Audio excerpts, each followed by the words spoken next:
Hey guys, welcome back to my channel. So I'm here with Miss Belle, Ariana, Snow, and this one here is Thumper. So we are doing Theme Thursday. So that's why Thumper is in the picture. Thumper was created by Twisted Beanstalk Nursery. Bean, love this, so soft and cuddly. I just love this so much. And little Miss Snow over here has this bunny sleeper with little bunny rabbits.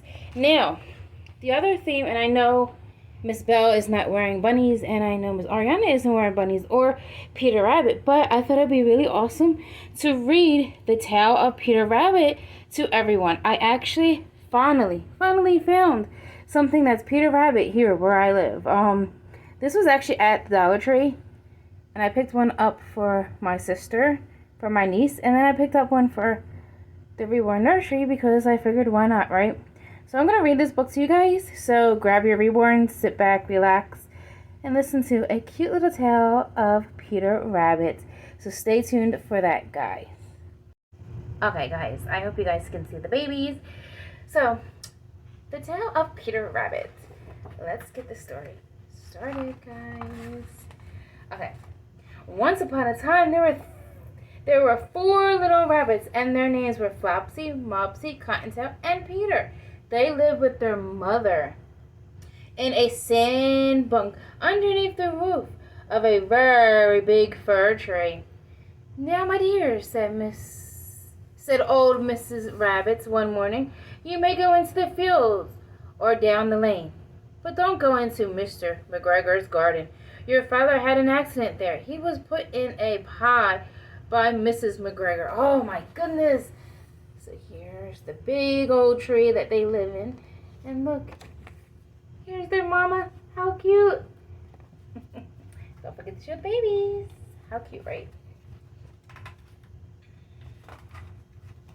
Now run along and don't get into mischief. I'm going out. Then old Mrs. Rabbit took a basket and her umbrella and went through the woods to the baker's. She brought a loaf of brown bread and 5 carrot buns. How adorable. Look, she's fixing Peter. Oh, she's going to the bakery and getting some yummy treats, right? Flopsy, Mopsy, and Cottontail, who were good little bunnies, went down the lane to gather blackberries. But Peter, who was very naughty, ran straight away to Mr. McGregor's garden. Oh my goodness, what's going to happen? And squeezed under the gate. Oh no. So don't go there. Don't go there, Peter Rabbit. No. First, he ate some lettuce and some French beans. And then he ate some radishes. And then, feeling rather sick, he went to look for some parsley. Wow, he is eating a lot of vegetables. Naughty, naughty Peter Rabbit. Don't get caught, please. But around the end of a cucumber frame, whom should he meet but Mr. McGregor? Mr. McGregor was on his hands and knees planting out young cabbages. But he jumped up and ran after Peter, waving a rake and calling, "Stop, thief!" Peter was most dreadfully frightened. He rushed all over the garden, for he had forgotten the way back to the gate. He lost one of his shoes among the cabbages, and the other shoe among the potatoes. Oh my goodness, look at him. Oh, run, Peter, run. After losing him, he ran on 4 legs and went faster, so that I think he may have gotten away altogether, if he had not unfortunately run into a gooseberry nest and got caught by the large buttons on his jacket. It was a blue jacket with brass buttons, quite new. Peter gave himself up for lost and shed his big tears. But his sobs were overheard by some friendly sparrows, who flew to him in great excitement and implored him to exert himself. Oh, look, he got caught, and he's like, "I give up." No, Peter, you can't give up. You gotta keep on trying. Get out of there. Mr. McGregor came up with a serve, which he intended to pop upon the top of Peter, but Peter wiggled out just in time, leaving his jacket behind him, and rushed into the tool shed and jumped into a can.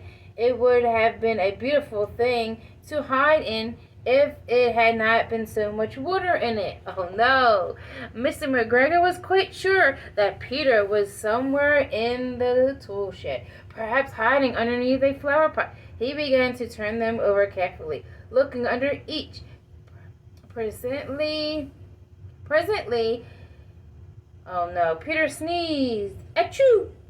Mr. McGregor was after him in no time and tried to put his foot upon Peter, who jumped out the window, upsetting 3 plants. Sorry, guys. The window was too small for Mr. McGregor, and he was tired of running after Peter. He went back to his work. Oh no, he's getting away. So run, Peter, get away, get away. Peter sat down to rest. He was out of breath and trembling with fright, and he had not the least idea which way to go. Also he was very damp from sitting in that can. After a time he began to wander about, going flipsy-flop, not very fast, and looking all around. He found a door in the wall, and it was locked, and there was no room for a fat little rabbit to squeeze underneath. Oh no.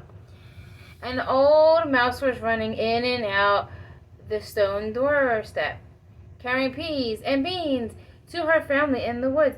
Peter asked her the way to the gate, but she had such a large pea in her mouth that she could not answer. She only shook her head at him. Peter began to cry. Then he tried to find his way straight across the garden, but he became more and more puzzled. Presently he came to a pond where Mr. McGregor filled his watering cans. Wow. So now he's lost, guys. Do you think he's going to get out? Yeah, I do. A white cat was staring at some goldfish. She sat very, very still, but now and then the tip of her tail twitched as if it were alive. Peter thought it's best to go away without speaking to her. Sorry, guys. Getting tongue-tied. He had heard about cats from his cousin, little Benjamin Bunny. He went back towards the tool shed, and suddenly, quite close to him, he heard the noise of a hoe. Skrrr, scratch, scratch, skrrr. Peter scurried underneath the bushes, but presently, as nothing happened, he came out and climbed upon a wheelbarrow and peeked over. The first thing he saw was Mr. McGregor hoeing onions. His back was turned towards Peter, and behind him was the gate. Oh no, he has to go past Mr. McGregor to get to the gate, guys. Peter got down very quickly off the wheelbarrow and started running as fast as he could go along a straight walk behind some blackberry bushes. Mr. McGregor caught sight of him at the corner, but Peter did not care. He slipped underneath the gate and was safe at last in the woods outside the garden. Mr. McGregor hung up the little jacket and the shoes for the scarecrows to frighten the blackbirds. To make as a scarecrow look. Oh no, he's made his jacket and shoes for a scarecrow. Peter never stopped running or looked behind him until he got home to the big fir tree. He was so tired that he flopped down upon the nice soft sand to the floor of the rabbit hole and shut his eyes. His mother was busy cooking. She wondered what he had done with his clothes. It was the second little jacket and the pair of shoes that Peter had lost in a fortnight. I am sorry to say that, Peter. I'm not very well during the evening. His mother put him to bed and made some caramel tea, and she gave a dose of it to Peter, 1 tablespoon to be taken at bedtime. Oh.